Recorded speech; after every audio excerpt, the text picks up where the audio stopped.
Ryan, welcome to the Yorick Frijters Show. Thank you so much for your time. I first want to explain why I invited you to the show. Recently, I listened to the Ido Portal podcast with Andrew Huberman. Are you familiar with him?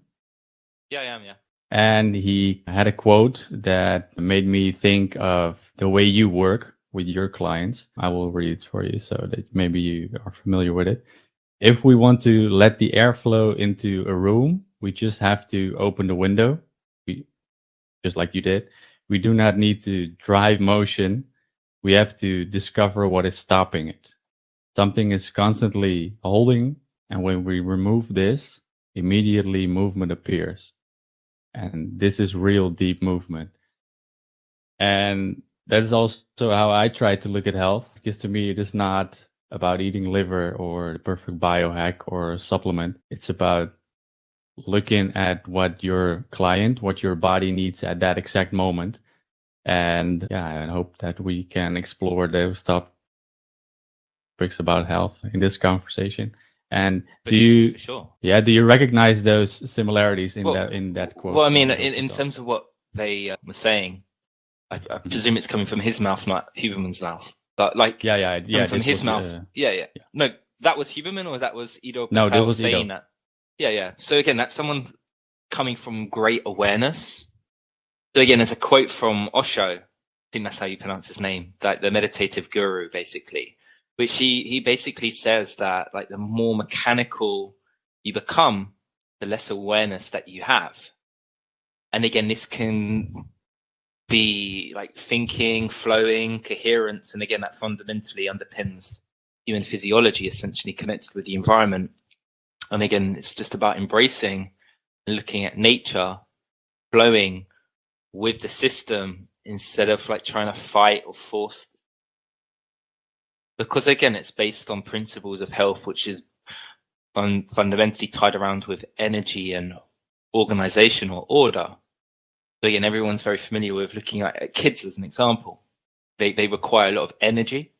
They can actually eat a lot of glucose for this rapid producing or recycling of energy. That's like why glucose differs from fats.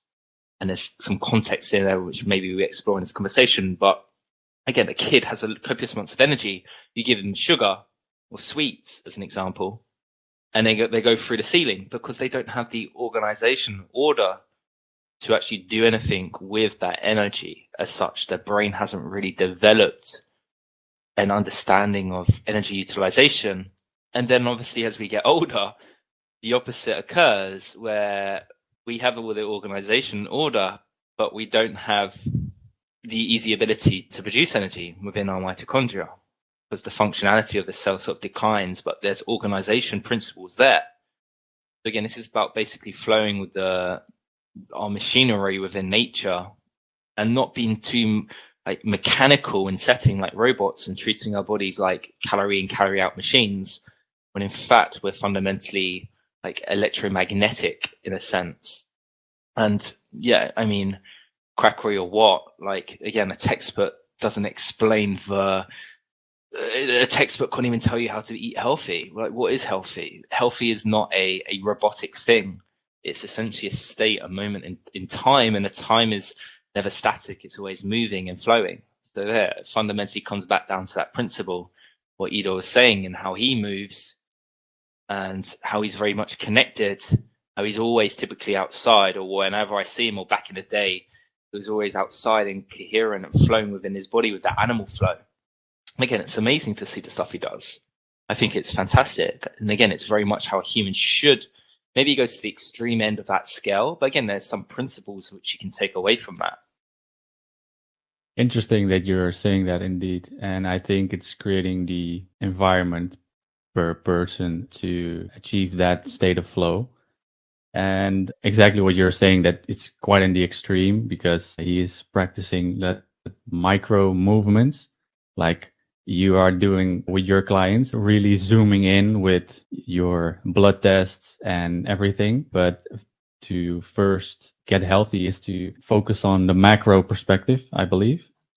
How do you think about that? Before we zoom in on health, let's zoom out first and look at how did Ryan Carter come from grime in music to being the heavyweight in the health industry where we are right now? Could you elaborate on that more first?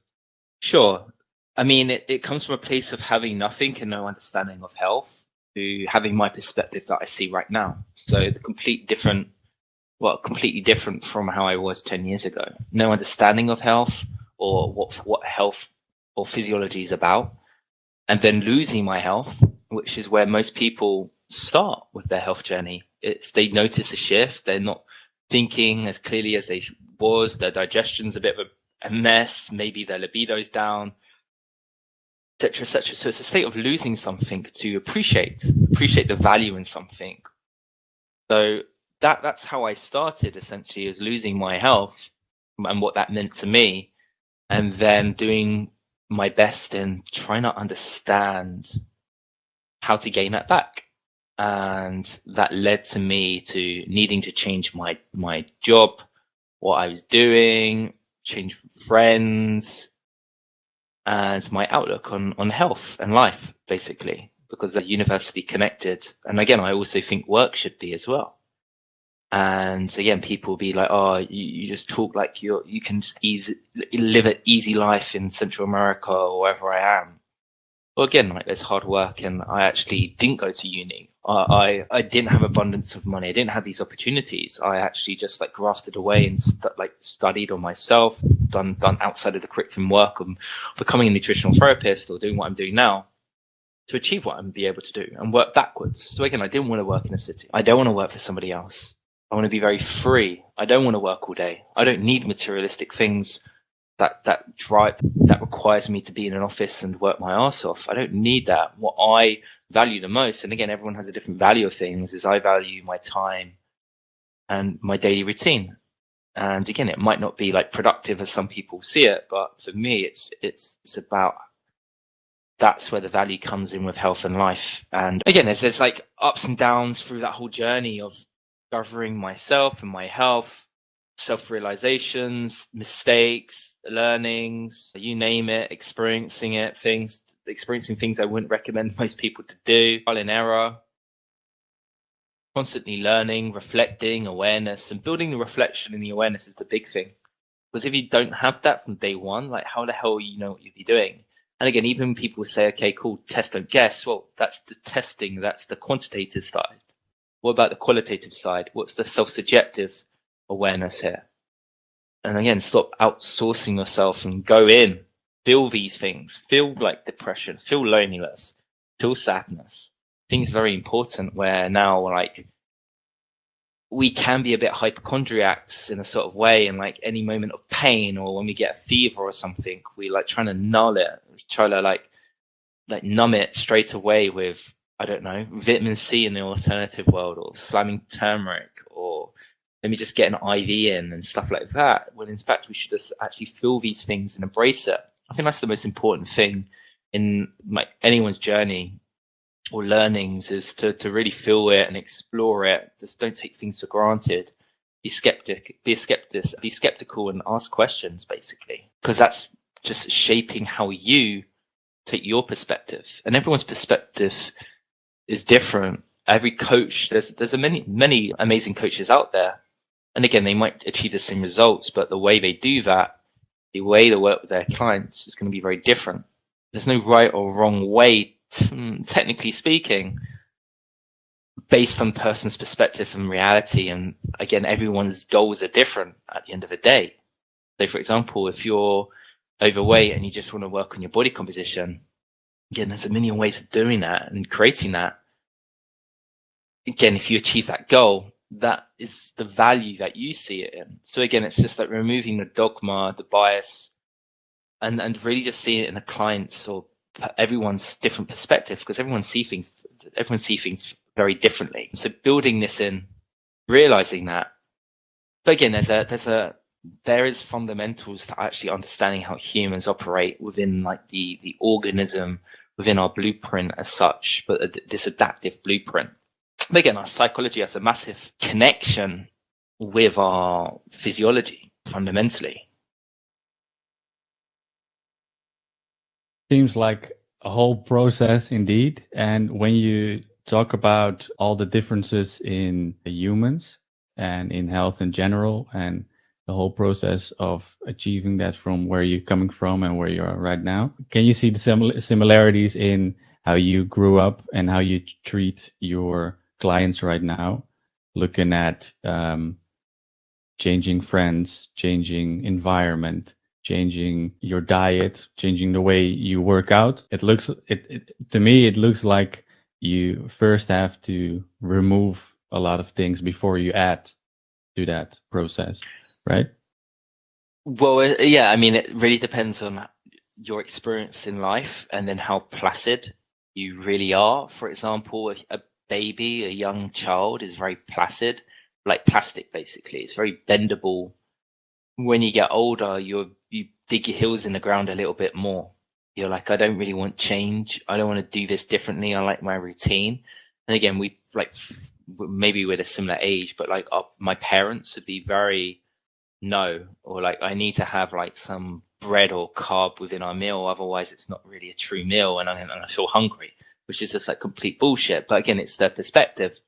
So again, it's getting the clients or people to be open-minded fundamentally. And even now, me learning all the stuff that I learn, and like learning before even this call for like the last hour and a half, and even trying to learn Spanish at the moment, is that it's very difficult to be open-minded. There's like, when I'm trying to learn Spanish, I'm like, well, I can't be bothered. It's just too hard. Why can't everyone else just speak English? What's wrong with them? So, but again, it's just like, no, that's not the right approach, and that's not the right outlook. But again, it's just like, you need to be very adaptable, and adaptable in all senses, with learning, with how you see the world, and engaging with people, communicating. That again, that's key. It's key to our physiology, with being able to adapt to stressors, whether that's training stimulus, whether that's going on like a low carb ketogenic sort of template. And again, not because it's good or bad, because again, it's a way of living and how humans thrived essentially. And it's about understanding that.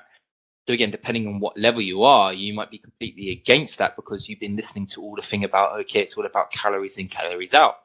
But then if you go above that, like, okay, cool, there's actually a different free radical signal from using carbs versus fats as an example.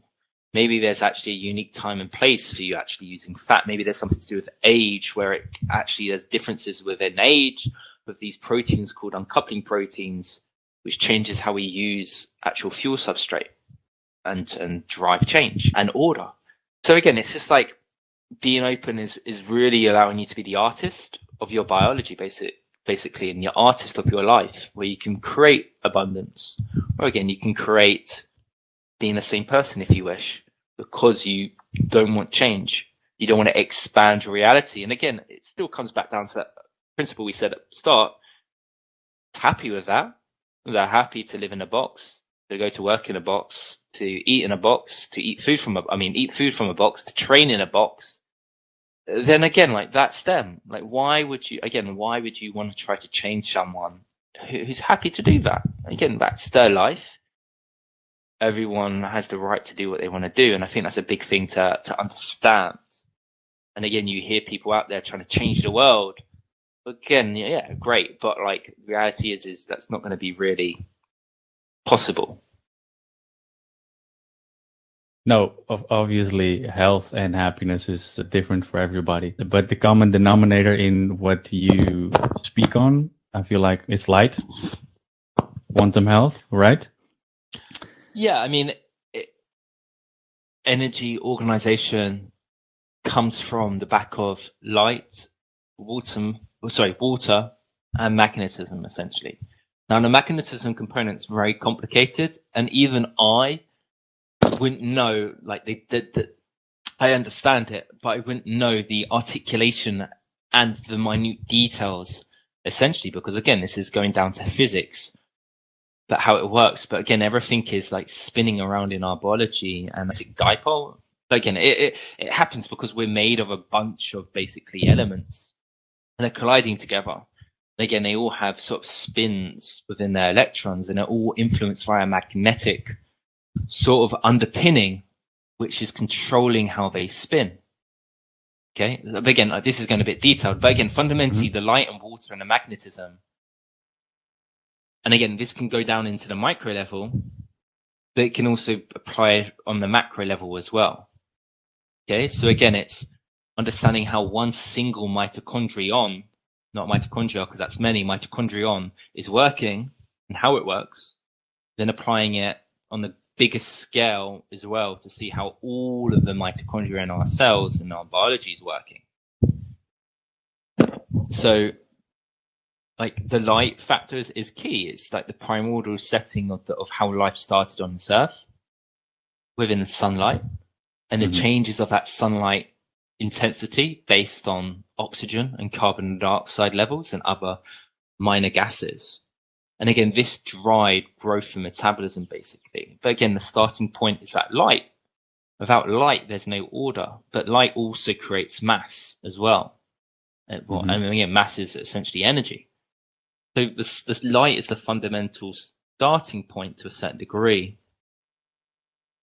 But again, like water is there as well because oxygen occurred from comes from water as well.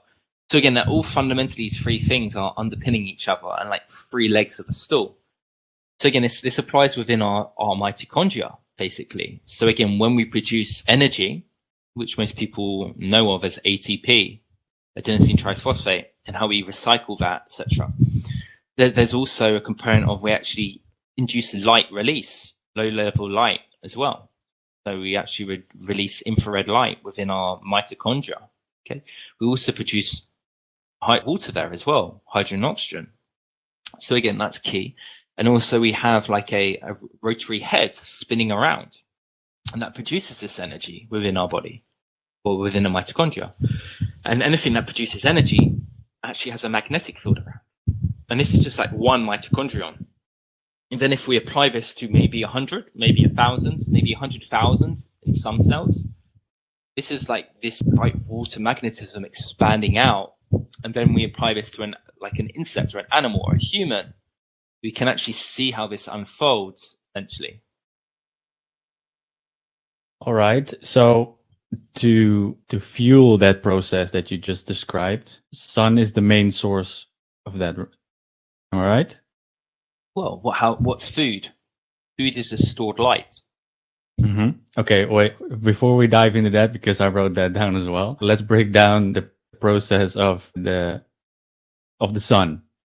The sun is as the main energy source, and how we can consume the sun in a most optimal way. Could you describe more how we can, quote unquote, use the sun during the day regarding to our circadian rhythm, the differences in morning, afternoon, and evening? Because that's also for sure. So the sun light is never the same. When you get light indoors, it generally is the same. There's no variation within that. The different times of a day, and also depending where you are around the world, there's going to be a different effect as well. The angles, the altitude, all these kind of variables. It's going to be, and even the weather, I would say, is also going to be affecting how light, and even pollution is going to be affecting how light affects your biology, basically. And maybe you can apply that with non-native EMF as well, or Wi-Fi and all these technology devices as well around us, because we have no understanding of them. But again, there's some connection there. So essentially, like we're a sack of water. Okay, we're a bag of water, and water actually absorbs light tremendously well. So again, maybe if you've done sea swimming or swam in a lake or something, you know that different times of year, the water's at a different temperature. So again, sunlight has a modest effect on that temperature. And maybe there's a delay of about a month, depending on the volume of that water and the depth of it to the temperature. So like it's essentially charging and like a black box radiator essentially. So we're actually like getting energized, and we're charging our water with this free energy source, photons, and these electrons in the water, essentially the hydrogen, essentially the oxygen is getting excited. And again, this is heat, essentially. It's releasing heat energy. And again, this is occurring in your body as we're made up mostly of hydrogen and or water, essentially, on a mass perspective, but even on an element perspective of hydrogen. So again, we're absorbing this. And again, we're also producing this light within our body as well from our metabolism. So typically how healthy someone is, they don't typically have any heat issues with like getting cold, essentially, or problems with overheating, with sweating too much. They become very thermo-regulated as such, regardless of where they are, whether they're in Alaska or whether they're in like the Sahara Desert. They can adapt very well, and it comes back down to the adaptive feedback loops, which occurs within biology.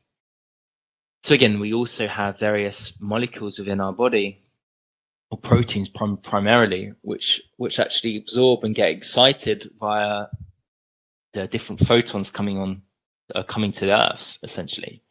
And again, that would be things like heme.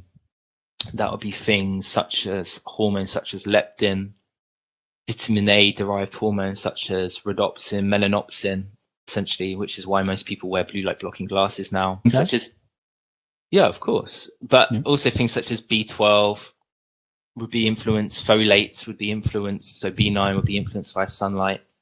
There's a whole array, even like those quote unquote antioxidants, so those flavonoids would be influenced by sunlight, coffee, certain amino acids.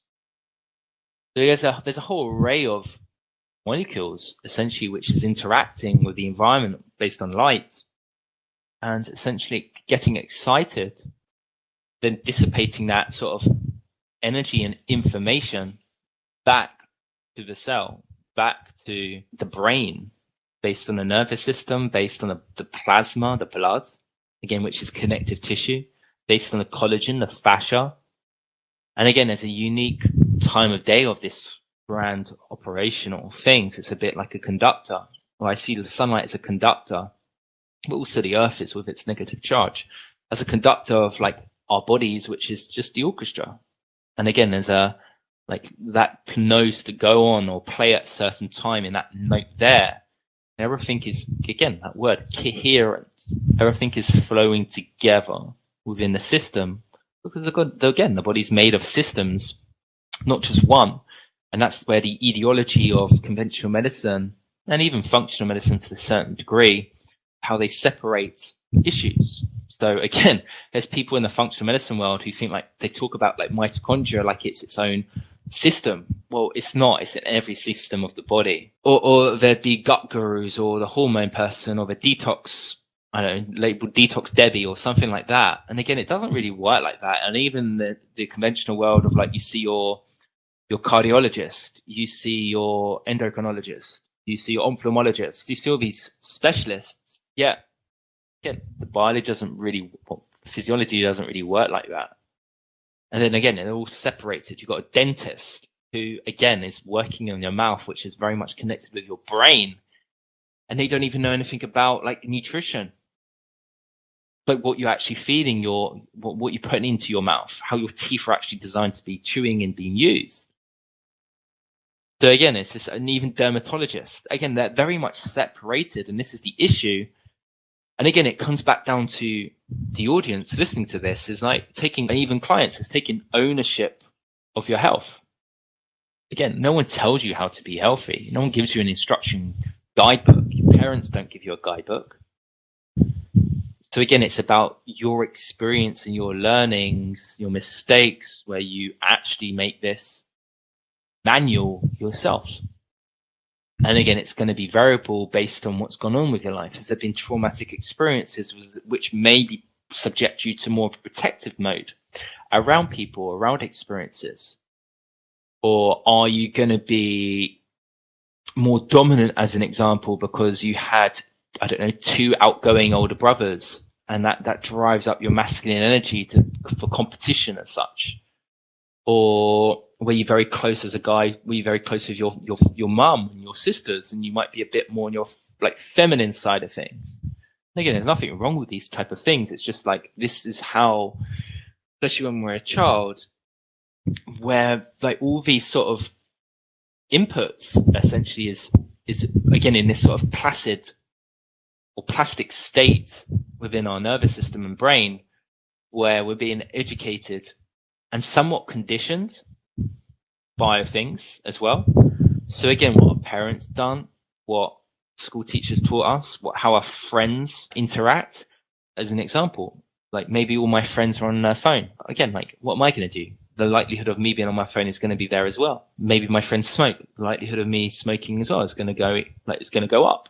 So again, there's all these sort of nuances which is shaping our life. But again, there's a key critical window with when we're like becoming an adult of underpinningness. And again, that fundamentally comes down to this light component, which again, as soon as we are implanted and the sperm and the egg cell comes together, this is actually the spark of life.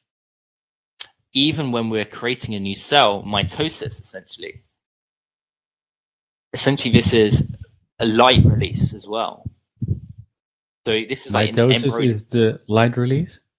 Well, no, it's like a new cell, like a new cell being created, essentially. But again, that's happening massively when we're fertilization, essentially, in the mother's fallopian tubes.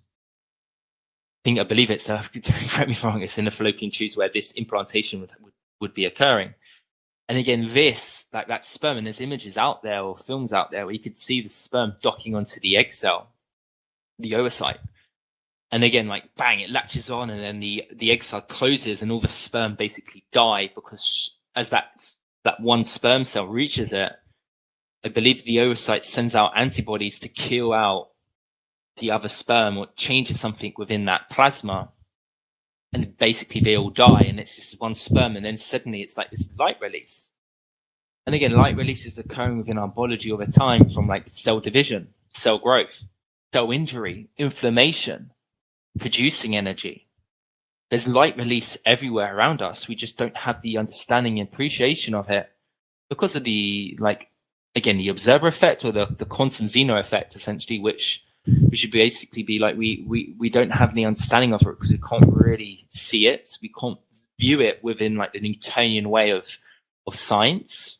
It's more in a quantum sort of like, what the hell is going on? We don't really understand it. It's like this weirdness where basically a butterfly could be flapping its wings in South America, and there could be a hurricane, as a result of this, there could be a hurricane or an earthquake somewhere else in the world from that event of a butterfly. So again, it's like entanglement, how like we are one big ecosystem on the world with humans, with animals, and like how our energy and our light release and the whole affects this. And again, like when you go into a room with everyone depressed, you can feel this energy. Well, again, like these depressed people, they're not releasing a great deal of light. They're kind of what suppressed with their light release. Again, you go in a room full of people with like smoking, but like who are high on life, essentially, and good energy. Yeah, well, it could be both. But again, I don't think it would be, but like they could be on high on life, essentially. And again, you know that they got good light release. And again, this is like not explainable or viewable to our eyes, but you know it's there when you just get a connection with someone. You're like, wow, that person is really engaging and I like their energy. And again, you only know that because that's based on your energy alone, how you perceive that. For example, I would say I would have good health to a certain degree. And again, I would interact with a lot of people, and I just know, yeah, they're like not on my wavelength. They're not, again, wavelength. They're not on my light. They're not on my light frequency, essentially. And again, that's fine. There's no judgment there. It is just what it is. I just don't vibe with them. And again, people would have different levels of that. And again, within our journey, fundamentally, when our redox, when our health, again, that one state of time, our subjective feeling of health improves, basically, we attract different people. Different people come into our life and different people go based off that. So again, the people I rolled around with when I was like a grime MC, a UK rap fundamental, basically, it's going to be a lot different. Although maybe I'm in contact with like one or two people from that rap group, but again, they're very different from me and the way I see the world. And one's very successful barber, for example. And again, I talked to him and I like share a few things, and he's like scratching his head like, what the hell is Ryan talking about here? Because he just doesn't get it, because his level of understanding or his value of health or living is completely different for me. And again, that's cool. There's no judgment there. But again, it is what it is. And again, that's when we interact with our parents and we think we're talking to like a brick wall. Because you really are. Can relate. They just can't relate to what you've been through and how you see the world. Your light release is completely different, which is what we started this question about. So again, like light is being emitted from everywhere, and it's a way of signaling as well. And this comes back down to like free radicals, how we produce energy. We produce energy from free radical releases as well. We produce energy and we also produce free radicals. How much? That differs, different tissues, different ages, depends on our quote unquote antioxidant system, depends on our oxygen tensions within our cell, depends on our circadian biology fundamentally, which underpins everything. For the listener, by the way, could you elaborate a little bit about the function of free radicals for those that don't know? Yeah, so it's essentially, typically we'd want things in pairs. Okay, things work more coherent in pairs, although dynamically that never really happens. Okay, so there's never balance in the body, essentially. Okay, but we strive for things being in pairs. And again, there's different systems and feedback loops which try to donate, so give an electron to balance that, or it could take away to balance it as well. Okay, so either or either. And a free radical is just a vacant space on a molecule or on something, basically, a lipid, a protein, a glucose molecule or something like that, or a glucose chain. And again, that would, or even a vitamin as such, because again, we oxidize vitamins. But again, that would be a free radical. And again, it was claimed that that's the devil, that's what causes aging. And again, that's when the free radical theory comes along and taking vitamin E, vitamin C, etc., because quote unquote they're antioxidants, they have a free to give, to donate. Yeah, again, the theory doesn't really work like that, because again, everything is based on feedback systems within the body. And again, you can't just add in vitamin C and think that just solves the problem, because vitamin C is also going to be interacting with vitamin E. Vitamin E is going to be interacting with glutathione. Glutathione is going to be reacting with CoQ10 or ubiquinol. Ubiquinol is going to be acting with alpha lipoic acid. And again, within that, then you have cycles such as NADPH. You have NADH. You have other ones like glutathione peroxidase. You have glutathione reductase, superoxide dismutase, biopterin. Then you go to the methylation cycle. So again, there's various cogs. And again, this is just we're talking about one single cell here. And again, there's very cogs in the machinery here. And again, it's back to that water. We can bring it back to that water. All these things are all happening within water. And water is the biggest depository of free energy, basically. Because again, we can actually get free electrons from the water. Not electrons, but again, we can change how we're sort of donating electrons within water, essentially, and how this is actually working with electricity in the body from things such as grounding. But again, even free radicals, they release heat, they release light. And again, this is a way of signaling, so then the body knows what's up. An example would be you knock your elbow on the wall, and then again, that's going to hurt. You might notice a bit of swelling. You might notice more heat coming to that tissue. That's good. That's telling your immune cells there's an injury. Go to the scene of the crime. Do your thing. Platelets come. All these sort of cell types come to mitigate this, to deal with the problem. And again, that's causing swelling, heat. There's maybe some antibodies being produced, as an example, if there's an infection there. So again, this is done from light release at a point of injury in the tissue. And this is not a bad thing. This is actually how we adapt. So again, when we try to change that too much, when we take paracetamol as an example, we're sort of augmenting that. And again, that's actually changing our pain reception. We're now actually removing how we feel.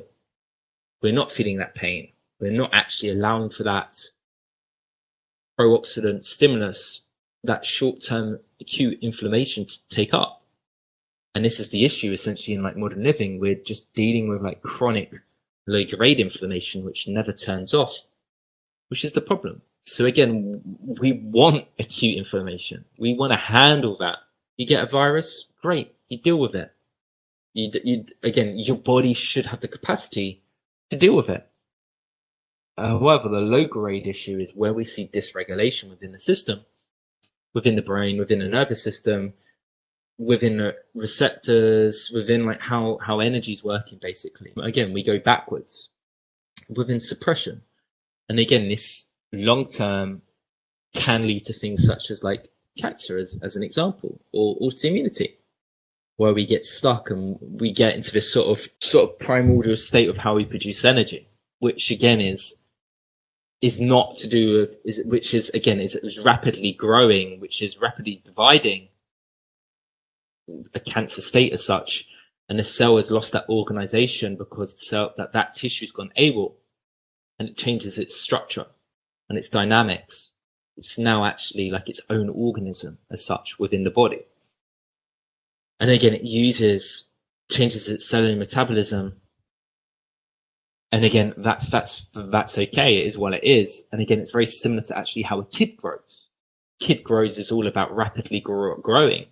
How quick does a kid grow up until it's like 18 or 21? And again, this is the same thing within like cancer, but with cancer just being one tissue. Within a kid, it's slightly more organized. But cancer, it's lost the organization, but it's still utilizing the energy perspective of like a young adult. And again, it comes back down to how like the mitochondria are working within there. And again, it's going back to the isolation effect. It's not just one thing. It's not just like cancer biology. It's like the whole thing. It's like to do with immunity. It's to do with circulatory system. It's the connective tissue. It's everything, basically. But that's the theory on light. There's a lot happening in the micro perspective, and I can imagine that not all of the listeners had that knowledge until now. So thank you for that. And if we take that to a more macro perspective to keep it a bit practical for the listener, because I can imagine that one might not wake up and think, okay, how am I going to improve my ATP processing today? How can you, from the moment you wake up, during the day, and until you go to bed, when it comes to light, how can you influence that process? Yeah, I mean, you said ATP. Like, it's not all about ATP production. No, I know. I was just picking one of the many. Yeah. So again, it's about getting your brain to tell time better. Like I said at the start, it's the conductor. And again, we do that with circadian biology. So telling time, we tell that because the human body is basically a decentralized solar panel with our skin, with our eyes, with our lungs, with our gut. And again, it's picking up light signals from outside. Technically speaking, the gut from the mouth to the anus is outside of our body, although it's internal, is technically outside of our body. The microbiome is on outside of our body. It's just internal. So again, they release light. They release biophotons. Could you elaborate on that? Because that sounds foreign for people, that their anus and gut microbiome. So again, like the mouth to the anus is a tube, essentially. Uh-huh. Okay. So I see it, me personally, and again, I think I'm right in this. Although it's inside our body, it's still technically the outside. Okay. So again, it's a bit like your skin. Your skin has bacteria. That's what I wanted to say. Yeah, just like skin, you mean? Yeah, and even like your nose to your lungs, that would technically be the outside of your body, in my opinion, as well. Interesting. Okay? Yeah, I can. Although it's just internal, and again, this is epithelial tissue. And again, there's barriers there. We have microbiota or a microbiome there. So an ecosystem of bacteria, viruses, yeasts, parasites sometimes, all these kind of things. They're like they're sitting on top of this like mucus. But again, the circadian, we're picking up these light signals within these tissues. And then we're bring them back to our second brain, the gut, or even our first brain, the brain, essentially. And light through the eyes is probably going to be the most powerful stimulus within that. Cold therapy could likely overrule that to a certain degree, depending where you are. But this is going to be telling the conductor what time of day it is. And that is going to get, basically, how I say it with clients, the analogy is like you got the old-fashioned windable clocks. That's winding up your timekeeper for the day. And again, when that is dialed in, pun intended, like that is going to allow your cellular machinery and programs of your physiology to work more efficient. And again, it's about efficiency in the system. It's not about energy in, energy out. Again, on top of that, like adding more fuel into, or adding more petrol, doing more miles in your car is devaluing your car, essentially. You're making it work harder instead of allowing it to appreciate on the law of conservation, basically. So again, being more efficient allows you to use less fuel. You don't have to be too concerned with eating all the time, and you can eat less, essentially, and live longer, but not like a maniac with calorie restriction or like diets out there, but just basically on the principle of how light fundamentally works in your biology. Like I said a minute ago, light is very different times of the day and different where you are. So where I am right now in Abu Dhabi is like, now it's 12:22.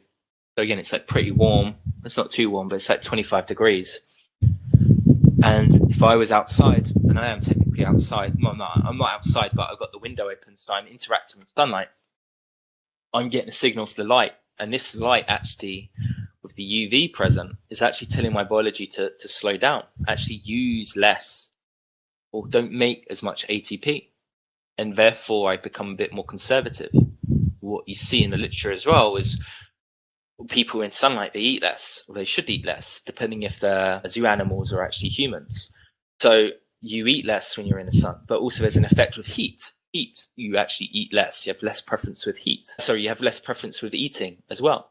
That's if your biology is working. And then maybe there's a lot of chaos or inflammation in your system, so that might not be working correctly as I described. And again, there's that nuances. But in the morning, that's when there's more abundance of the infrared spectrum, the absence of UV light. There's more different spectrums of the rainbow coming through, primarily like red and infrared light. And again, this is actually allowing us to increase that ATP flux like you just described. There's no UVB or UVA to slow that down. There's abundance of energy coming in. Okay, and that's when we're making a lot of water. Okay, that's when we might have the tendency to be hungry and need to eat more things or break down fuel, as an example. So different fluxes during the day, but again, if you're setting yourself up right, you would maximize that morning exposure. Bang, getting a conductor, winding up your clocks in your brain. That's going to be dictating everything else. That's actually going to be improving essentially how you utilize electrolytes, instead of worrying about taking copious amounts of electrolytes and stuff like that, or going crazy with like magnesium or stuff like that. Like how that actually works is based on circadian biology, basically. And again, that how you're actually being conservative and how your machinery is working. Instead of forcing something to do it, you're understanding how it's actually designed and should be worked with nature. So again, like every functional medicine nutritionist I know, or every guru out there will be like, okay, just slam magnesium supplement. That's the answer to everything, because again, everyone's deficient. The soil's changed. Again, studies are slightly somewhat mixed within that. And even like the foods that these people promote, like the oxalate-rich foods, essentially, and again, like the magnesium in these foods are like piss poor anyway. Again, it's like just adding more into something, like I just said earlier, adding more fuel into something doesn't necessarily fix the problem. Why is the magnesium going? Well, again, if your organization's not working correctly, then again, it's not going to be holding on to all these sort of hydrophilic, sort of water-loving ions, essentially. You're not holding water well within your cell. Okay? So basically, you're like pissing it out, essentially. And maybe you might be doing more damage than good. You never know. So again, ideally you'd be getting it from food in a common sense sort of rationale approach.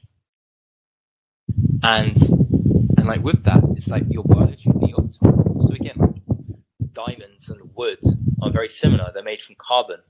You put one in a fire, one decomposes into like ash, basically.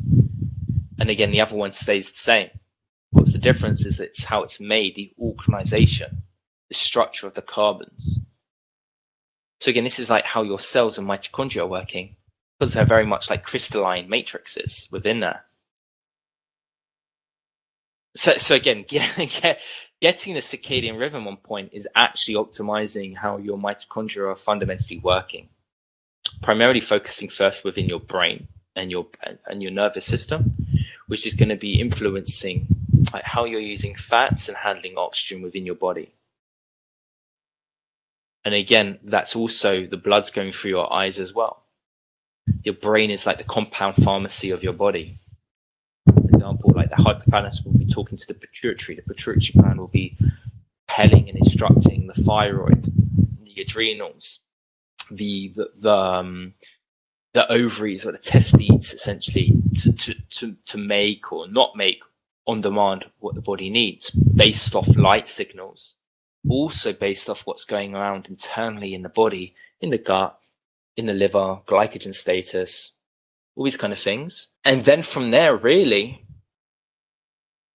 the other things like food and movement come secondary to that. And again, obviously your personal desires can overrule that. As an example, like if you want to put on a lot of muscle mass, again, it's going to require you to eat certain different foods for that. And again, that performance element doesn't equate to always optimal health.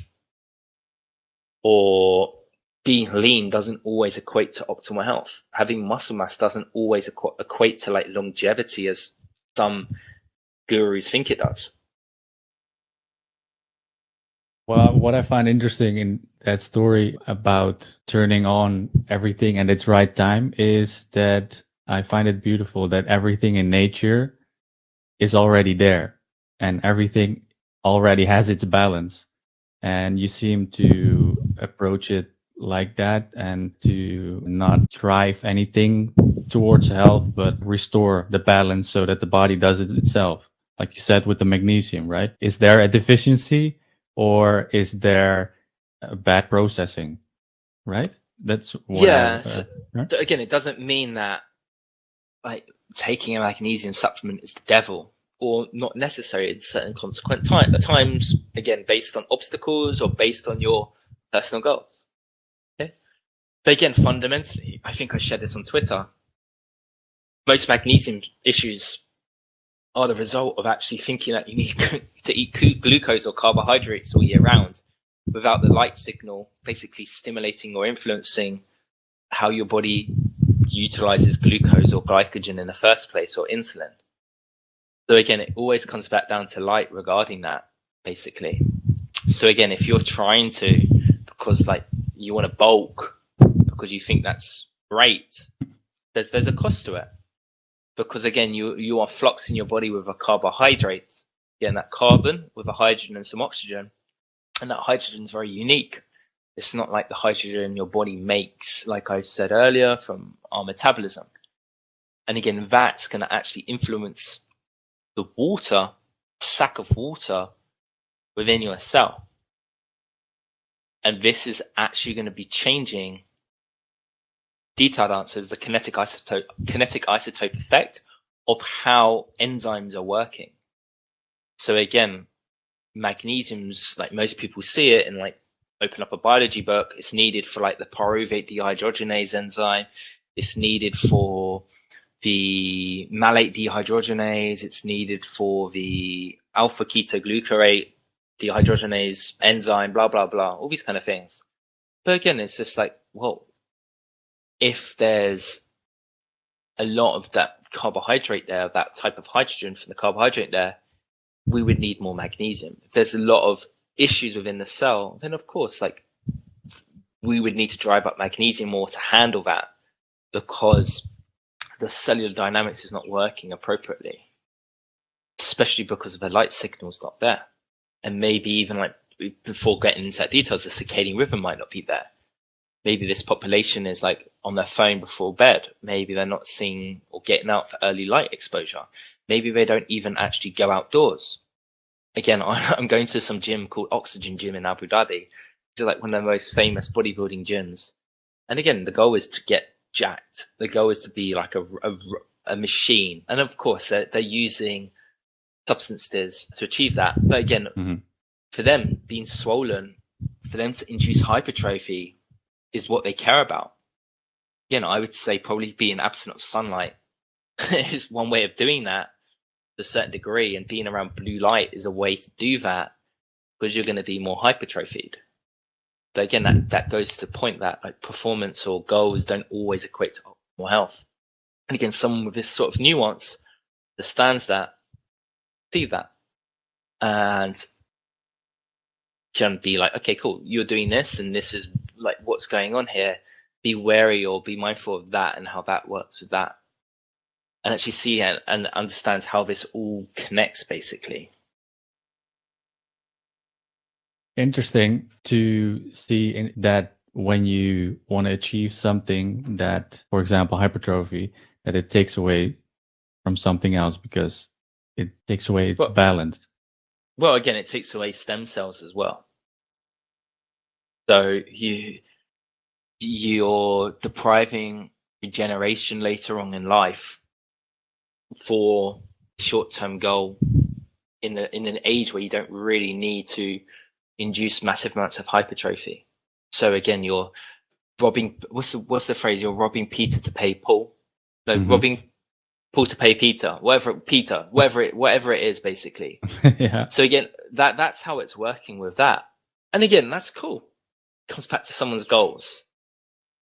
However, if longevity or living your life to a really good capacity and seeing grandchildren and not suffering with bone issues, cartilage issues like you see with Ronnie Coleman or Arnold Schwarzenegger, all these good people, or even like I see people in the gym, in the Oxygen Gym, like washed up 50-year-old bodybuilders walking around with knee wraps on and wraps everywhere.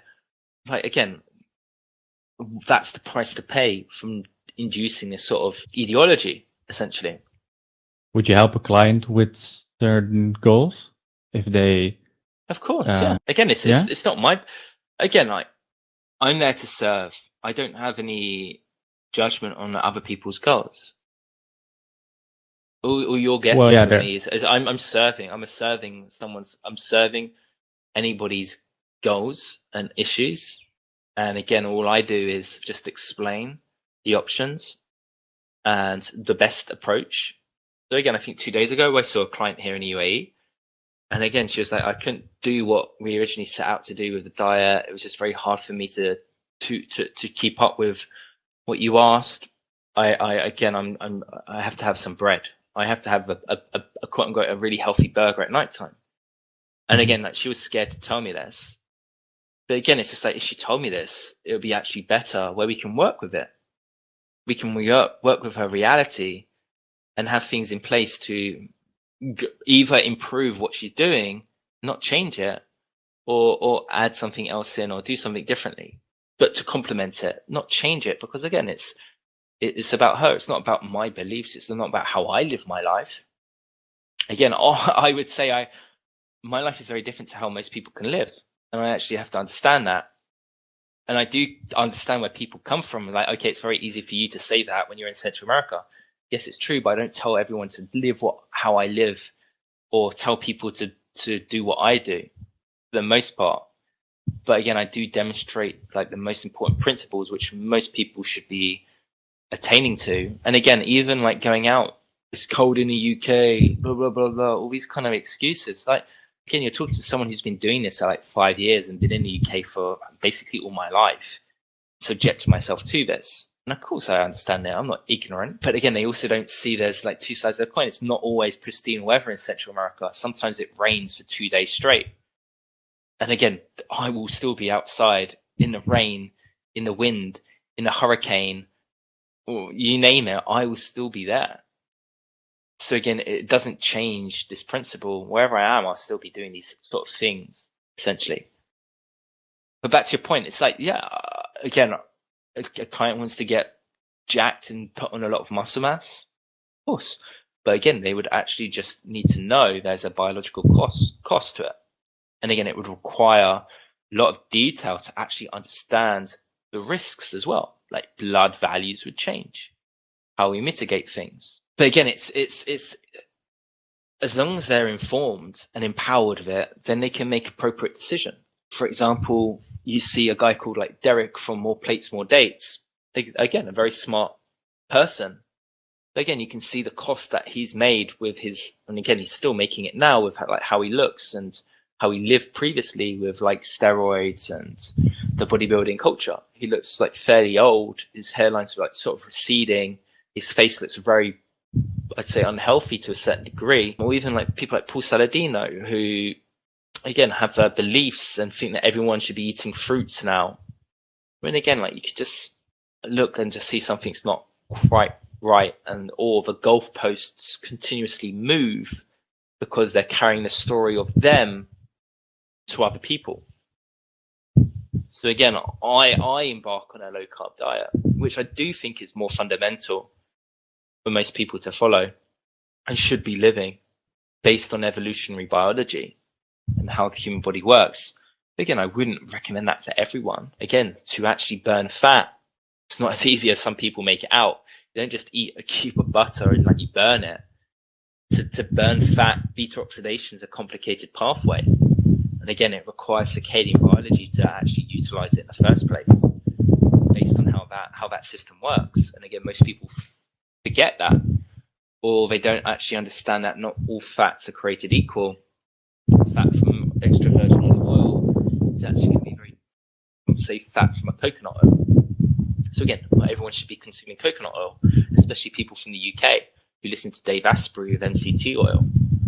Again, it's actually inducing somewhat insulin resistance to a certain degree because of its mechanism of action. Well, again, it could be because, again, it's a different light signal.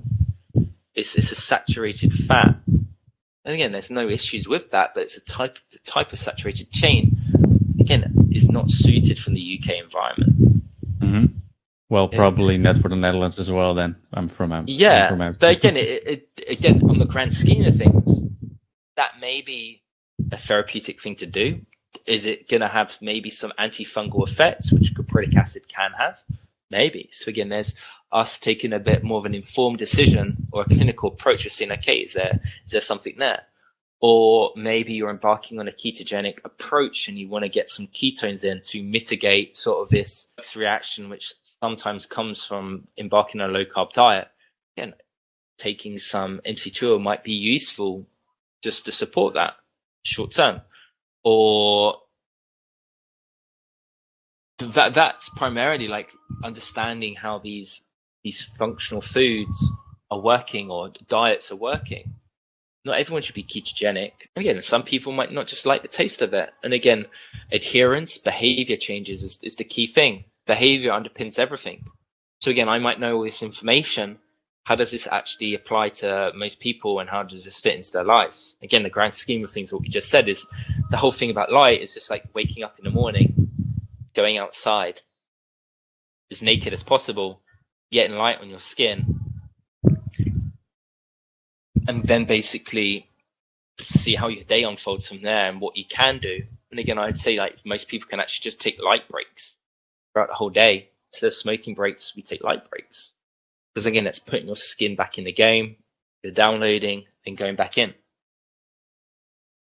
Yeah, I would definitely recommend light breaks, especially when you are in the office. But when you talk about like coconut oil or butter or stuff like that it might be something for you, but it might also not be something for you.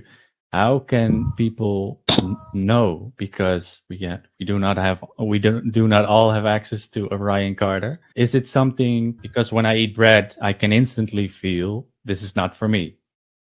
But when I consume like coconut oil, that it feels that has more impact, but you can feel less if it works for you or not. Am I right, or am I just not? Yeah. So again, that comes back down to what we said at the start, awareness. So how food makes you feel. How can you know if something's good for you or not? Again, I think a simple tool that most people can utilize is heart rate variability. And there's several apps out there. It doesn't really require an Oura ring. Again, that could be a very useful tool to use, and seeing trends, how your biology, your nervous system is working. You can do also other things such as breath holds, like your tolerance to going without oxygen will tell you a lot about your health as well, without having to do elaborate testing. Also, like your bowel movements show you a lot about your digestive capacity, the size, the shape, the color, the amount, the frequency, the sun. That can be a decent thing to be engaging. Hunger in the morning, like I said, within the morning period will be pretty key. Libido for a guy waking up with like morning wood would be a significant good thing to be mindful or have the awareness of. And maybe the same thing with a female. Would you say that being hungry in the morning is a good thing for food in this case? Again, yeah, I think again, it's not, okay, cool, I could eat like a prime rib with like loads of potatoes and stuff, but yeah, I could probably eat something upon waking, or a little bit of movement, or doing something light, then eat something. Because that would be a good thing to just establish. It's not a bad thing to be hungry. In fact, like it's okay.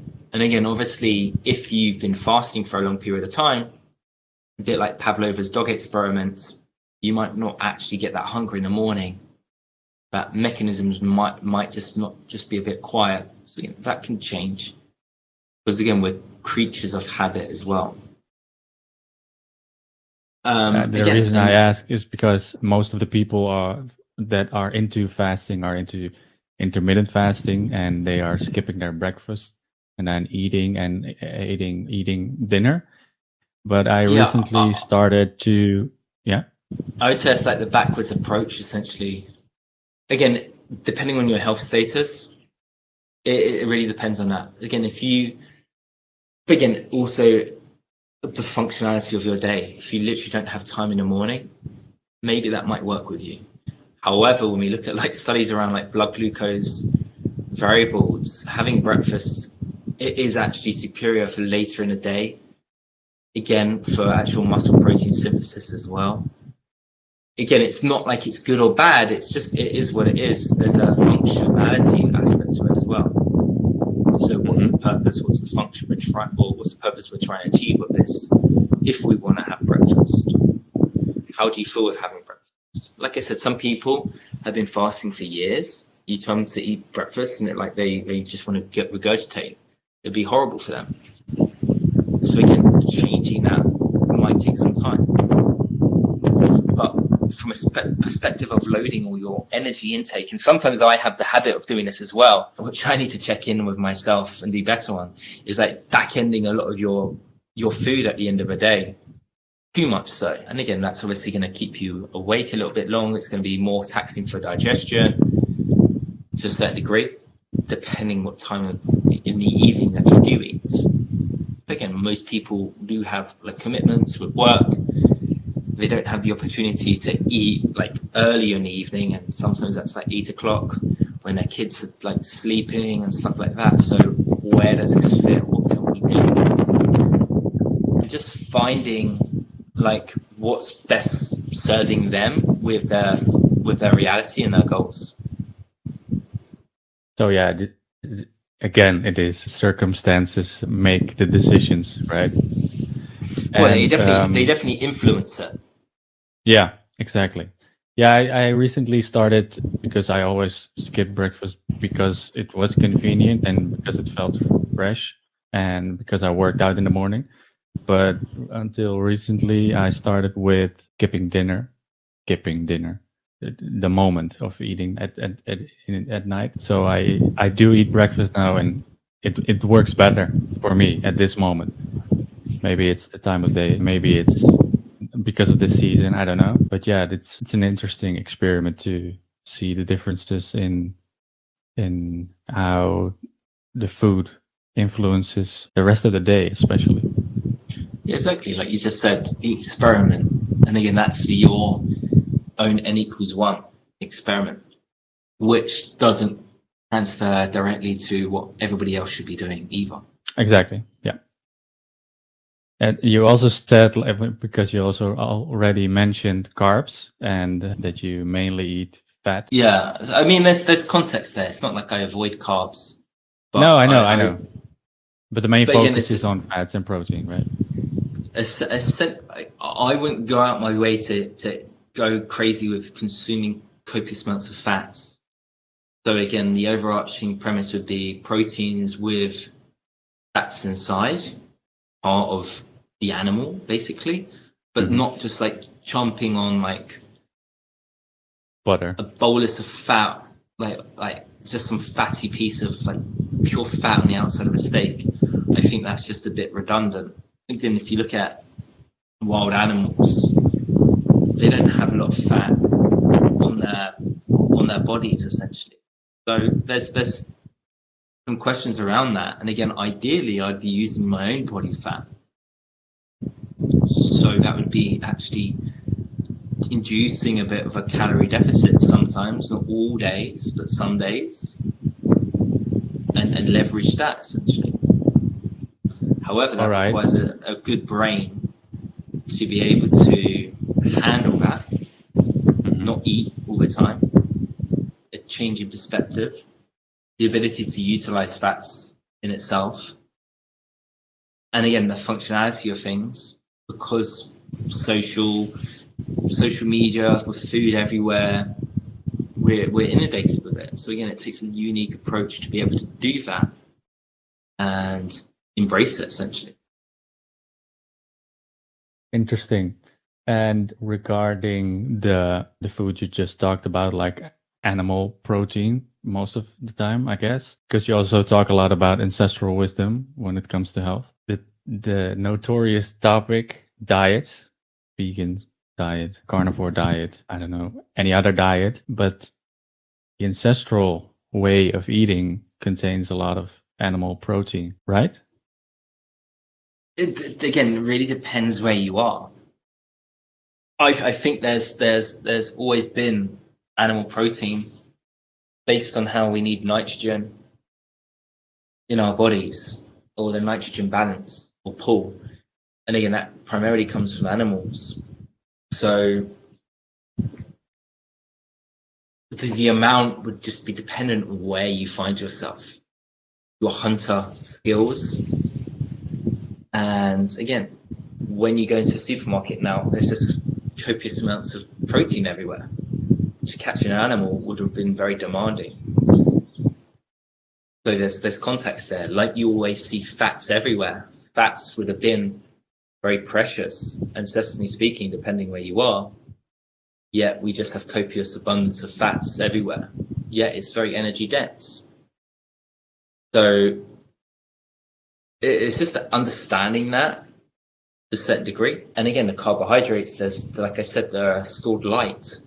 It doesn't make sense, common sense wise, for optimal health to be consuming carbohydrates in winter if you're in like the northern hemisphere.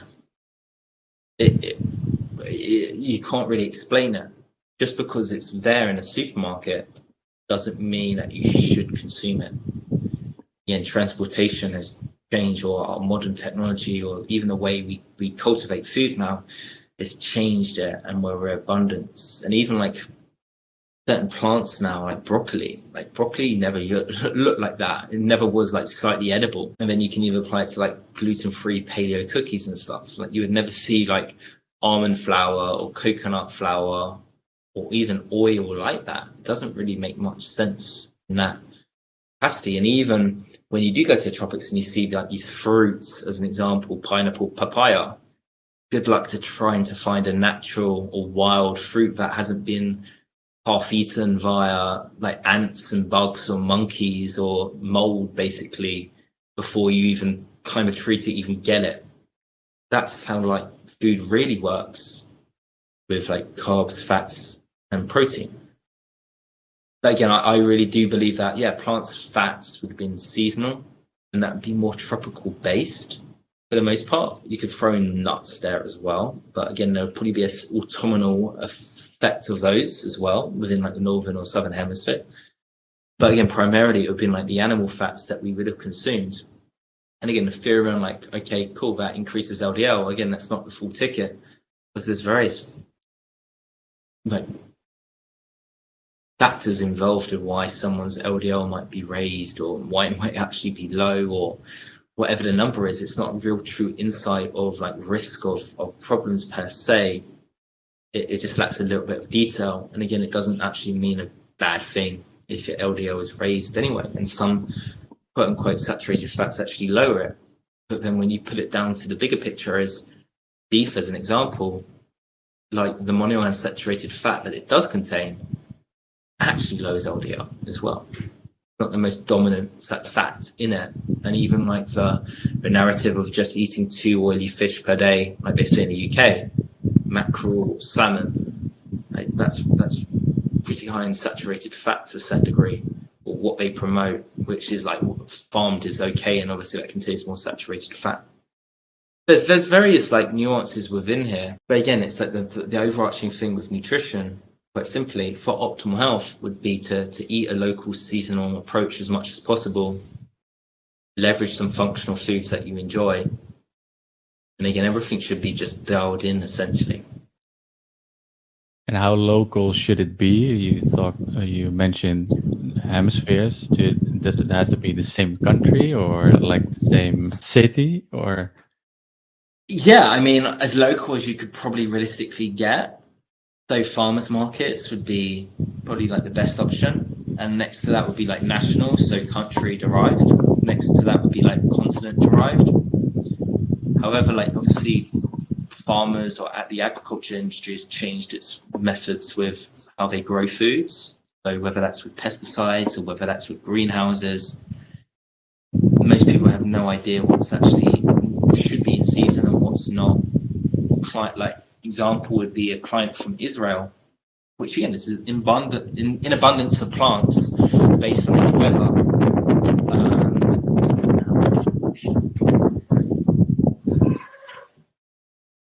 Being Israel, being abundance of plants, yet they said that bananas are available all year round and are from Israel.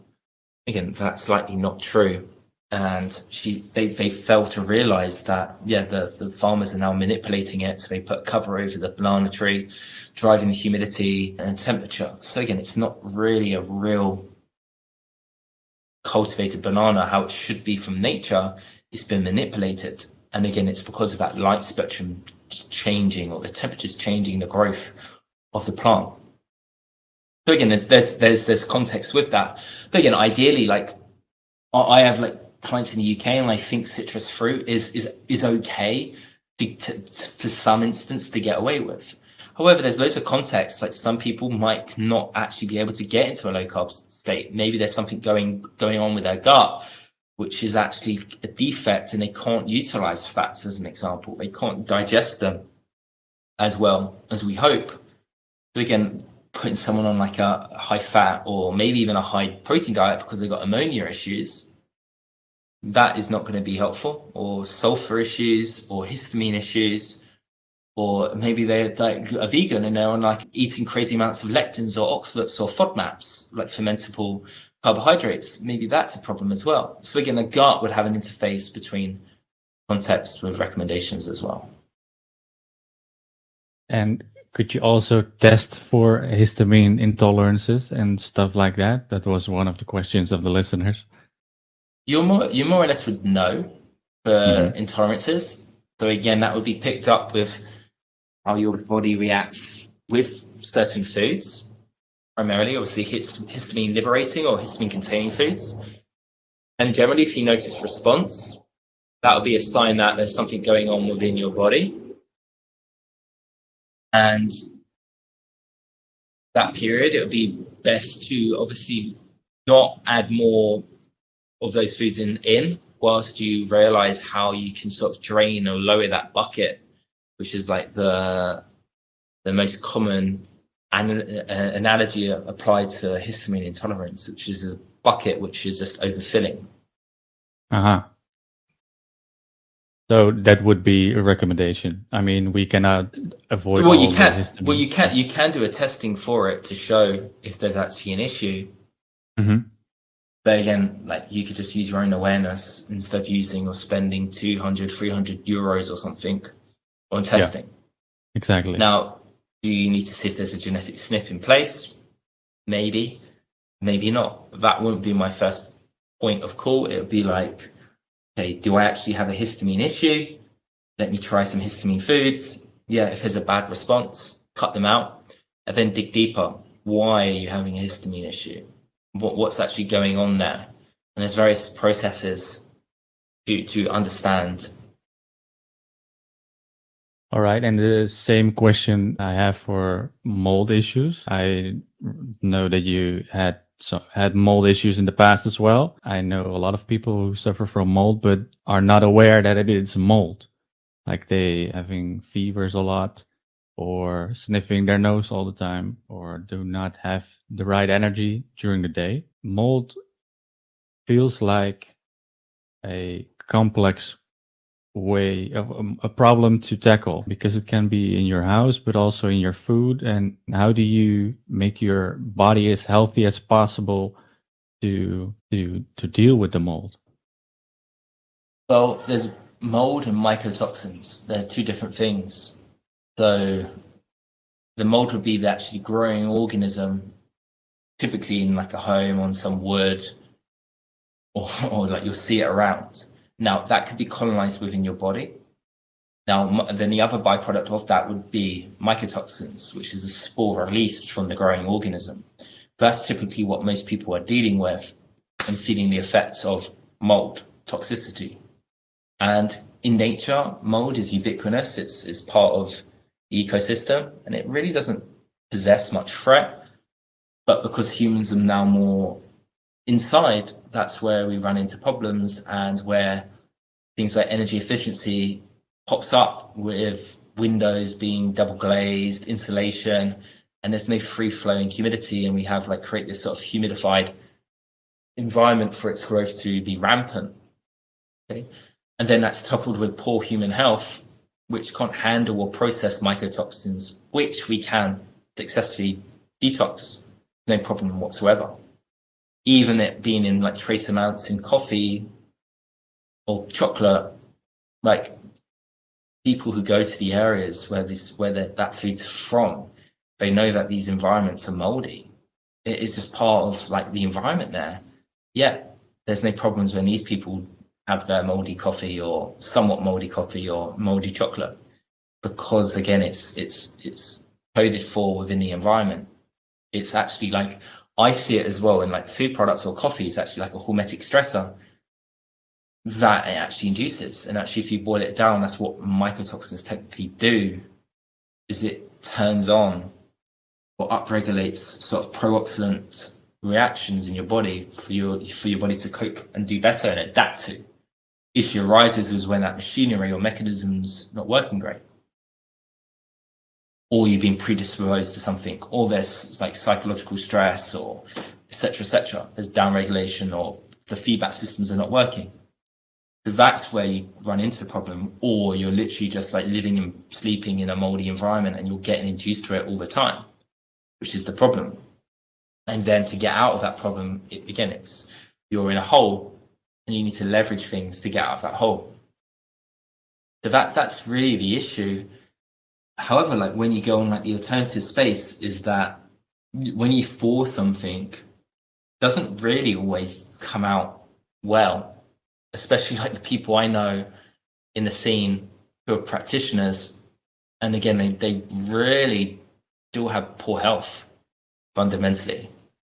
And they're forcing and trying too hard, or they think taking exogenous glutathione is going to be the answer for their mold issue. And again, glutathione is really important in the cell, in the mitochondria, even outside of a cell. And again, it's a big understanding to play with how energy works within the body as well. And again, when you're adding something in, what's the cost of that? So again, it's just understanding all these sort of details to actually successfully heal, but also not destroy the system as well. Or also the problem around, okay, building identity, things like mold is like the issue, and being scared of mold or food, and like you can only drink mold-free coffee. It doesn't really work like that. And again, like I actually had a call this morning from America, a client who's like, oh, I need decaf coffee. I used to get it from like Dave Asprey, and he would always talk about mold-free coffee. And I go, yeah, like there's some truth to it, but also understand that Dave Asprey's from North America. Technically speaking, you shouldn't really be drinking coffee. And again, he's also making a large amount of money from that as well. And again, that's not to say that you shouldn't get it or there isn't concern. Like if you had a mold problem or mycotoxin problem, maybe that'd be a wise move, because you don't want to add more into sort of decapitated system. But if you've got a healthy system, this is probably something not really to even worry about. But yet it just adds into that sort of fear, the fear box basically, which is what a good word to say, a fear box of, yeah, it's just another toxin to be scared of or whatever it is. He even made a documentary about it. Yeah. So again, that's his reality. But again, the overarching thing is why is he drinking coffee in the first place? Again, like you should have decent health to combat mold issues to a certain degree. And yeah, there might be some snips there. There might be some tougher circumstances, but again, it doesn't really work like that. So you should suggest that the emphasis should be more about working on the resilience than the emphasis is always optimal health. Exactly. Optimal health is the answer to everything. And mold should not be the enemy. It should be. Well, again, it doesn't mean you should go out your way and expose yourself to it. It just means that. Again, it's a bit like the C19 virus. Is that, yeah, there's viruses that come through our history. Again, we're strong enough to handle it and adapt to it. It's the same thing with like mold or any passing bacteria and any like poor food hygiene standards. We should be able to basically handle it fine. But because optimal health is at play, because energy and order in the system's great, it doesn't really defect us. Again, it always comes back down to optimal health instead of like disease management.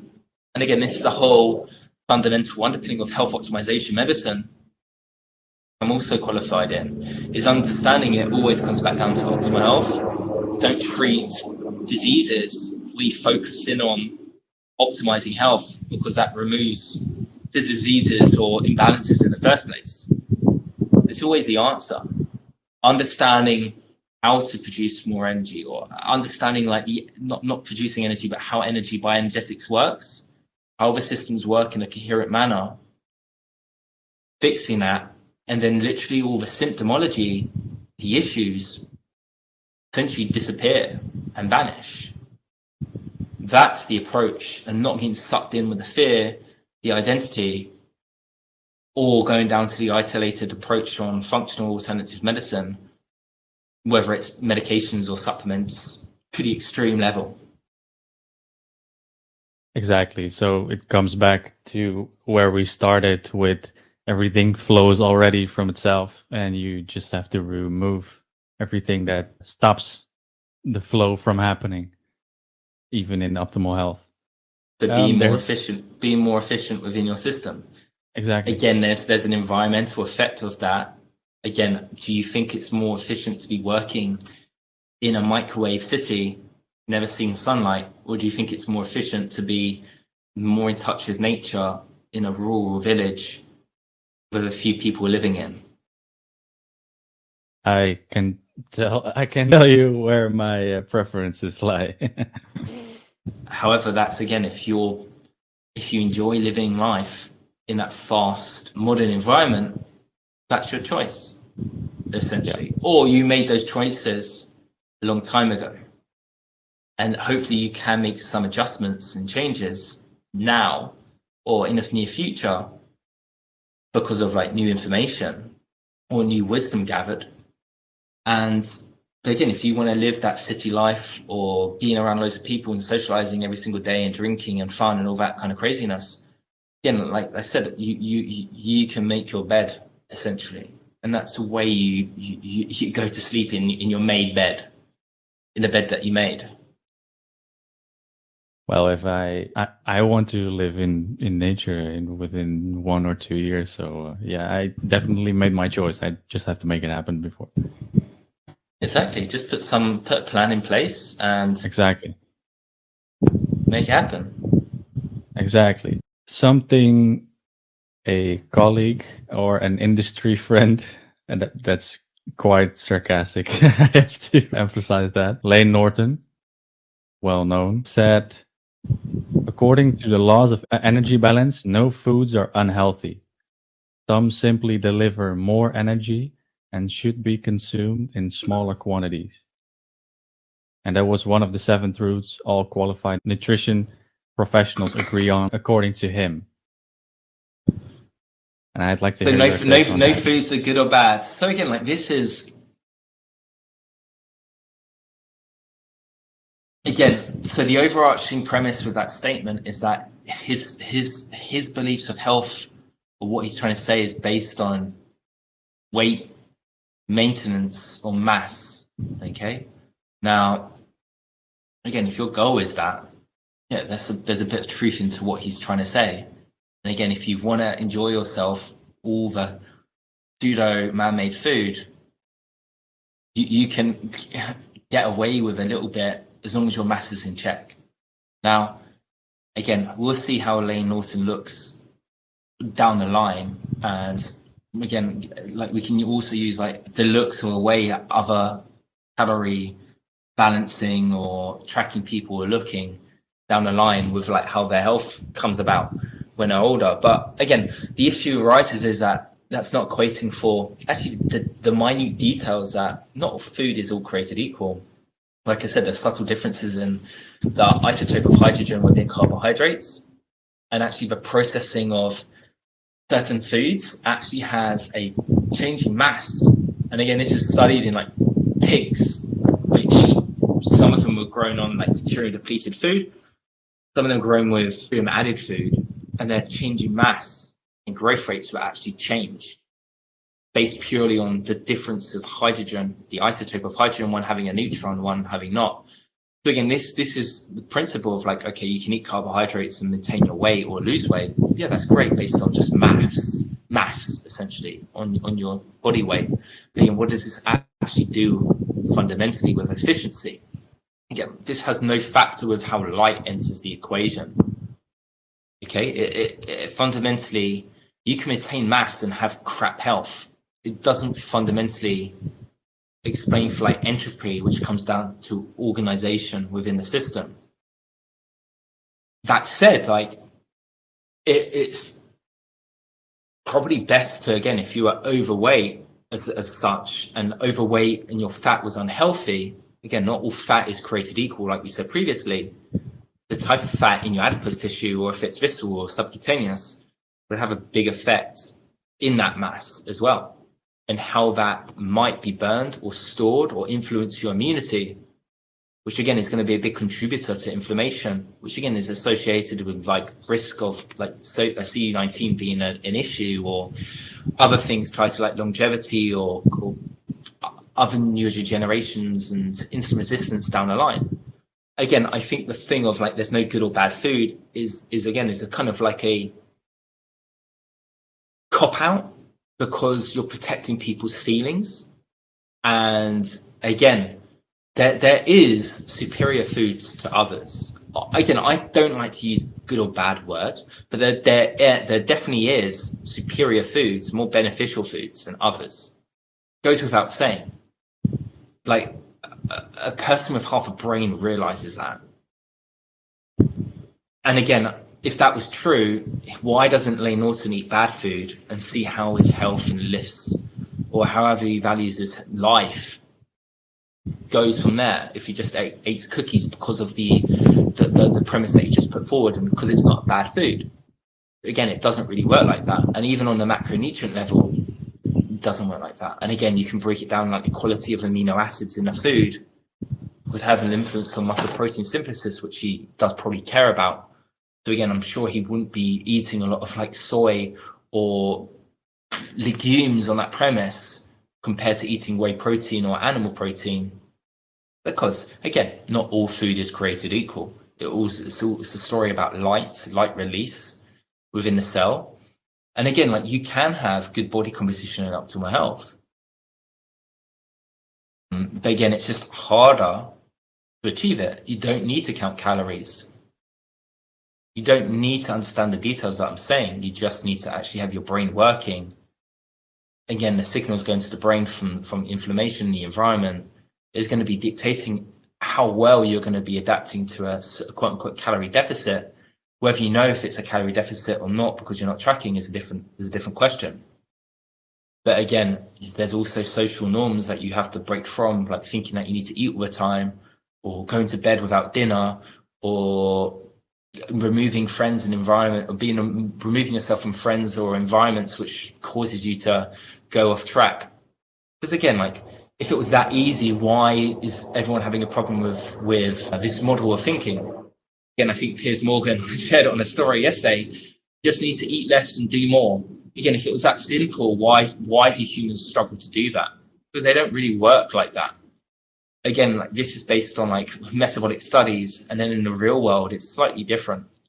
And again, you need to do things differently. That's when I don't always believe the overarching thing of like ancestral or evolution biology, because it's not in the real world that we are in today. You have to apply different things. You have to trick your brain. Again, you have to do things differently to how humans would have done things before. And I think, again, you're treading on thin ice when you just use foods purely on the calorie premise.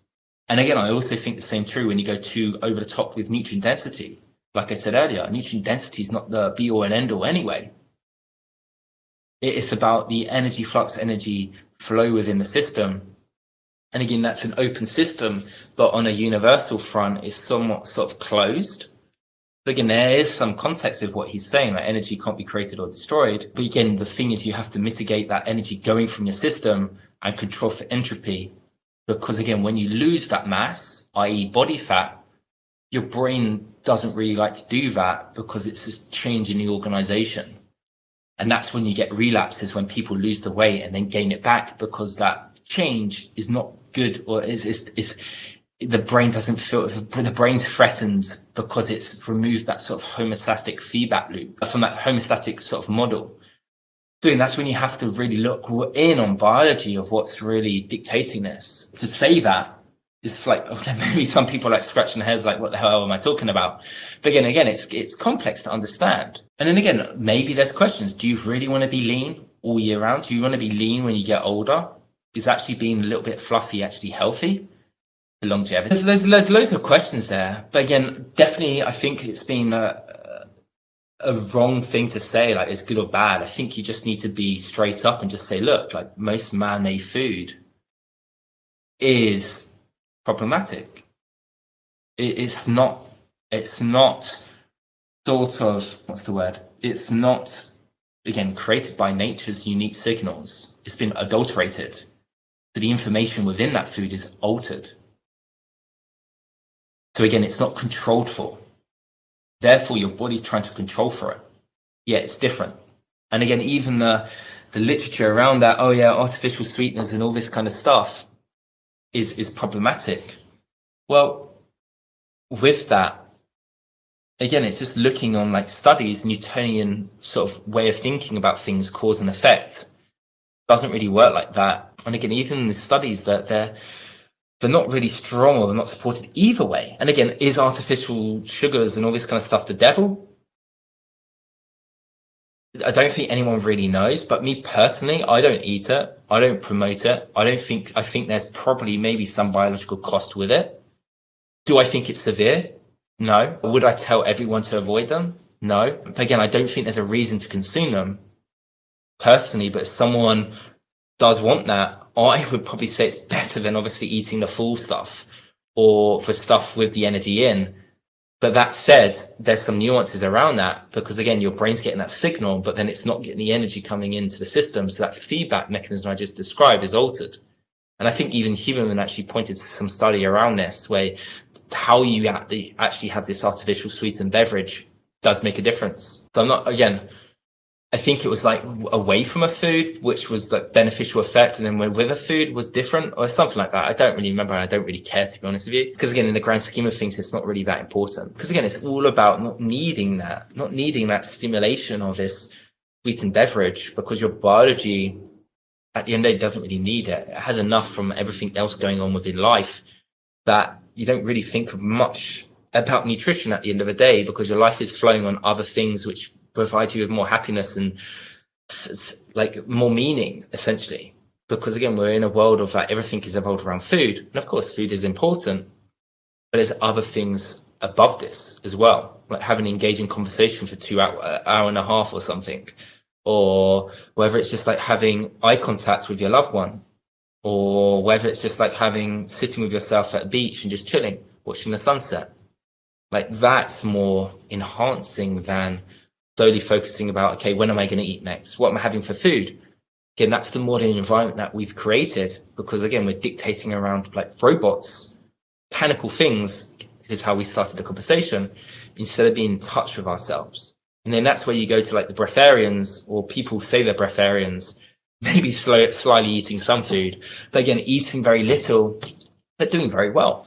Or even vegans, could be doing very well if they're really in touch with their environment as such, or living in a very good light environment where vegans maybe could do better, and they don't have a premise of building massive muscle mass, because their protein ubiquination cycles are very controlled for.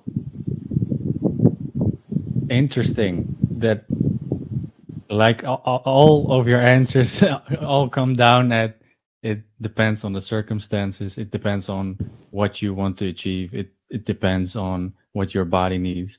Yeah, and I'd say probably Lane Norton's nutritionist recommended they're a part of his own team anyway, I presume. So again, he has nutritionists working for him, or dietitians working with him to support his business. And again, you have to remember, this guy, these people, even me, like I work with clients. Again, like I said, I try to remove my bias. He's got his bias. Again, he's a very smart guy. I respect what he says. And again, it's good to listen to perspectives like that challenge you or give you insights about his unique client niche or population and how he sees, or his clients see, the world. So again, it's never like discredit what he's saying. Again, whether I like him or not, personally, I don't. I think he's a vile human being. But again, I respect him as a professional. And again, it's not the way I want to live my life. But again, some people want to live live your life like that. But again, matter of fact that this narrative is actually not real life, and is harder than what these people make out. And even people like James Smith or like that, like how come they look like balloons when they don't track calories or anything like that, if it was that easy? Again, it's harder. Sure. Again, you have energy in, energy out model, but that is actually changing daily depending on your needs.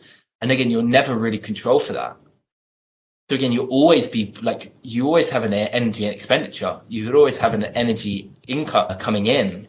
But again, like, how would you manage that with the various variations that we have within our health on binaural, seasonal variations? You don't. Humans have never controlled for that, ever. And again, if you really think you're going to be tracking your calories or counting them or caring about losing weight when you're older, which gets harder, or depending on how many cycles you have of weight loss and cuts and bulks, again, you're not going to be doing that when you're older. You wouldn't care. Your values will change when you're older. However, it does have some value into understanding. For example, like I say this because I know, because from experience of understanding, again, the potential energy of food, the calories of food. Again, when you're eating a whole food diet, okay, I think you should be mindful that, butter, ribeye steaks, certain foods contain a lot of energy. Again, this is the narrative that some people on whole food diets have. I don't know why I'm losing weight. Well, again, you're probably eating copious amounts of nut butters, dark chocolate, cheeses, dairy. And again, like you're on a raw milk craze and you're just necking raw milk and raw cheeses. again, there's context there. So again, understanding the value of that food, or understanding the value of, understanding the energy potential of food is different. Different foods do different things, but bringing it back to like how you feel, and then just going from there, a bit like stabilizers on a bike, learning how to ride. And this is very valid for our modern environment where there's abundance of foods. It's going to change your outlook. It's going to change your choices. It's going to change your behavior, which is important in our modern day. And that is exactly what I think about a quote from Lane, and the length of your answer shows, I guess, because when science says something about health like he does, you see a lot of zeros and ones, and I'm not a scientist, obviously, but I feel like that science takes a small portion and exposes that to some sort of, they like to draw a conclusion from a small portion of health, but in health and in life and in nature, I feel like context matters the most. And I think sometimes that some statements in science about health lack context. Yeah, especially on social media, because again, it's about extreme views which gain engagement, and the more far-fetched your views are, or extremely hard, the more engaged audience you're going to get, the more growth you're going to get on your page. And again, everyone, for the most part, uses this to their advantage, where you'll make like crazy statements like, okay, artificial sweeteners are the devil, or just like some crazy thing like shaming someone for going on a diet and then just saying it's just all about calories. Again, like it's never like that from these extreme perspectives. Just again, a bit of everything mixed in. But again, to say that you could just eat anything and it just like go to zero and it wouldn't matter is just not how it works either. Because energy has to go somewhere. You're either burning it or you're going to store it. Exactly. Okay, to end this podcast with a practical note, what are your pillars for optimal health? Regardless of light, of course. At this moment, I would say it's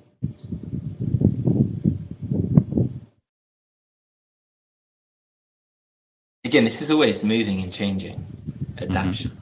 Mm-hmm. So I would say is really breath and utilizing oxygen is the most fundamental thing, and appreciation of your breath and how you breathe. Essentially, without breathing, the combustion of food, what we just discussed previously, makes zero difference, because oxygen is actually what's driving that. So how you're breathing also affects your nervous system and how you're regulating it. The breath is really a big player. I would say, I don't know how to classify it, but like passion, abundance, relationships, whether that's with people or animals, it is really key as well. Feeling like you belong, not in like belonging in like a Facebook group, but really connected to a small group, a tribe. That's how humans socialized and flourished. That could be your family, that could be a small group of friends, that could be your partner, that could be a family, your own kids, whatever it is. I think that's very important to have some connectivity. And yeah, it's going to have a multiple factorial effect with how that shapes your mind, your part of belonging. Because again, loneliness is a driver for more mortality, essentially. It's a big risk factor. Next up would just be to be like immersed in nature in some shape or form. Again, time, the details is irrelevant. Just do what you can. Whether that's seeing it, whether that's grounding in it, whether that's swimming in it, whether that's jumping in it, whatever it is, just embrace it. Do your best that you can. How many did you ask for? How many you can come up with. Okay. But let's stick to three. Three is good. Okay, so there's 3. We just done 3. Yes. 3 is very practical, I think. So again, it'd be breath, appreciation of breath, connectivity, and nature. Sounds perfect. And again, you could probably do them all in one go. You can do breath work together outside. So again, appreciating your breath when you're walking up a hike with a group of friends. And again, it doesn't mean you need to sit around in a circle and meditate. It can just be like, you could just be actually moving and walking, and then actually like just slowly breathing from your nose, doing breath holds. So again, the way of you doing things can be very varied. It doesn't, again, like being spiritual has nothing to do with like meditating cross-legged. Are you Again, spiritual? I know this is a side note, but are you? I have no clue. I don't know. I feel very in touch with myself. You Very ever do aware of plant medicine? myself. No, No. it doesn't attract me.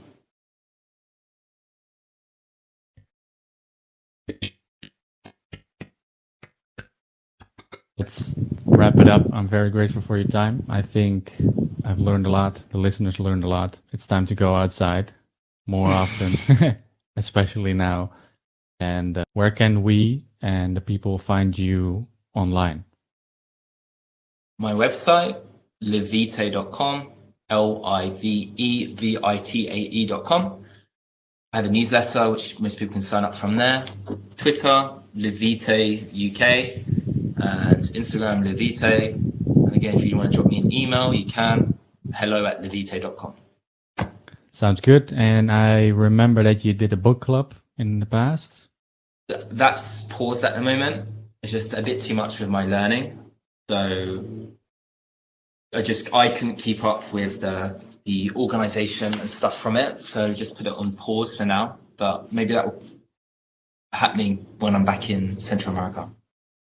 Sounds good. And will you be at the Health Optimization Summit in London this year? I think I should be there. I am around 80% positive that I'll be there. 8 or 80?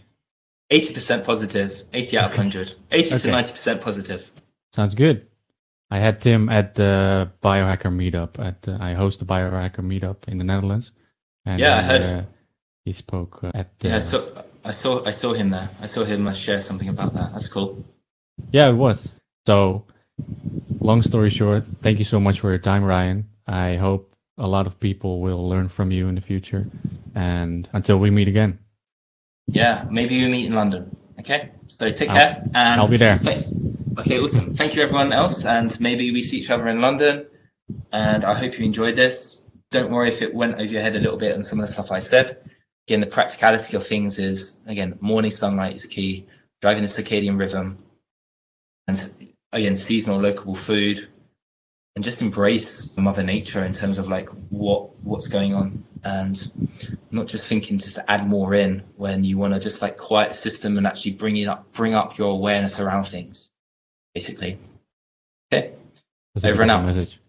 Thank you.